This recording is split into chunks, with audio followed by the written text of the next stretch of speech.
আসসালামু আলাইকুম। আশা করি সবাই অনেক বেশি ভালো আছেন।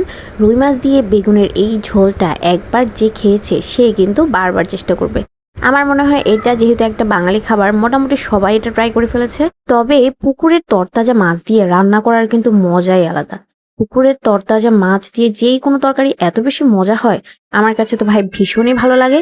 তাই যখনই পুকুর থেকে তাজা মাছ উঠানো হয়, ইচ্ছা মতো যেটা খুশি সেটা রান্না করে খেয়ে ফেলি।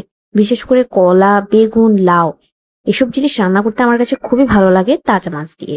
তো এখানে আমি একটা মশলা কষিয়ে নিয়েছি হচ্ছে বেগুনের ঝোল রান্না করার জন্য। মশলাটা যত ভালো করে কষানো হবে রান্নার স্বাদ কিন্তু ততই বেড়ে যায়। তো আমি এখানে খুব সুন্দর করে আগে তেলের মধ্যে সব মশলাপাতি ভেজে নিয়েছি, এরপর একটু পানি দিয়ে আরো ভালো করে কষিয়ে নিচ্ছি। ভালোভাবে কষানো হয়ে গেলে এখন হচ্ছে আমি এখানে খুব পরিষ্কার করা রুই মাছগুলা দিয়ে দিচ্ছি। একদম বড় সাইজের একটা রুই মাছ ছিল।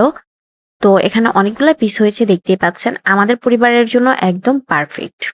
সবগুলা মাছ এখানে দিয়ে উল্টে পাল্টে দিব ঝোলের সাথে। আর কিছুক্ষণ ঢাকনা দিয়ে রান্না করব। তবে মাছটা আগে ভাজা করে তারপরও বেগুনের ঝোলটা রান্না করা যেত। কিন্তু তাজা মাছ এইভাবে রান্না করলে অনেক বেশি স্বাদ লাগে, ভাজা করে দিলেও স্বাদটা লাগে। বাট আমাদের ঘরের সবাই হচ্ছে তরতাজা মাছটা এইভাবে কষিয়ে তারপর রান্না করে খেতে বেশি পছন্দ করে, আমার হাজবেন্ড ছাড়া। সে হচ্ছে ভাজাটাই বেশি পছন্দ করে।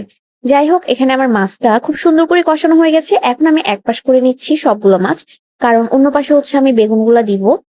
আর মাছগুলো উঠিয়ে নিলেও ভালো।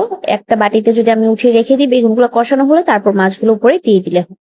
কিন্তু যেহেতু বেগুনে আমি এক্সট্রা কোনো পানি দিব না, তাই সেভাবে করছি না। এক পাশ করে তারপর হচ্ছে যে সামান্য একটু ঝোল ছিল মশলা, তার মধ্যে আমি বেগুনগুলো দিচ্ছি।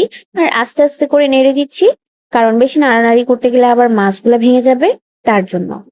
বেগুনে আসলে এক্সট্রা কোনো পানি দিতে হয় না, এমনিতেই বেগুন থেকে যে পানি বের হয় সেটা দিয়ে সেদ্ধ হয়ে যায়। আর পানি ছাড়াই কিন্তু বেগুন রান্না করে খেতে অনেক বেশি মজা।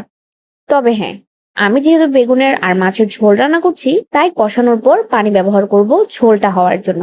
না হলে আবার সবগুলা ঝোলই শুকিয়ে যাবে। যাই হোক, এই যে বেগুনগুলো আমি হালকা হালকা করে নেড়ে চেড়ে দিচ্ছি। মোটামুটি হচ্ছে একটু নেড়ে চেড়ে মশলাটা গায়ের সাথে লেগে গেলে ঢাকনা দিয়ে কিছুক্ষণ রেখে দিব। বেগুন আর মাছ একসাথে আরো কিছুক্ষণ কষিয়ে নিব। এই যে দেখতে পাচ্ছেন খুব সুন্দর করে কষানো হয়ে গেছে, ঝোল কিন্তু একবারেই শুকিয়ে গেছে। এখন আমি একটা খুন্তি দিয়ে আবারও আলতো করে নেড়ে দিচ্ছি, যাতে মাছ আর বেগুনগুলা ভেঙে না যায়, কারণ বেগুনটা এখন অনেকটাই নরম হয়ে এসেছে। আর এখন দিয়ে দিচ্ছি ঝোলের জন্য এক্সট্রা পানি। এখানে আমি গরম পানি ব্যবহার করেছি, আপনারাও গরম পানি ব্যবহার করবেন। গরম পানি দিলে খুব তাড়াতাড়ি হচ্ছে এটার মধ্যে বলক চলে আসে, আর বেগুনটাও হচ্ছে বেশি নরম হয় না। খুব সুন্দর একটা কালার এখনই এসেছে, এখনো তো রান্নাই হয়নি তারপরও। তো এই যে ঝোল দেওয়ার পর এখন হচ্ছে ঢাকনা দিয়ে আমি কিছুক্ষণ রান্না করব। বেগুন আসলে খুব বেশি রান্না করতে হয় না, খুব তাড়াতাড়ি বেগুনগুলো সিদ্ধ হয়ে যায়, রান্নাও হয়ে যায়। তো এখন আমি হচ্ছে এটা ঢাকনা দিয়ে কিছুক্ষণ রান্না করব।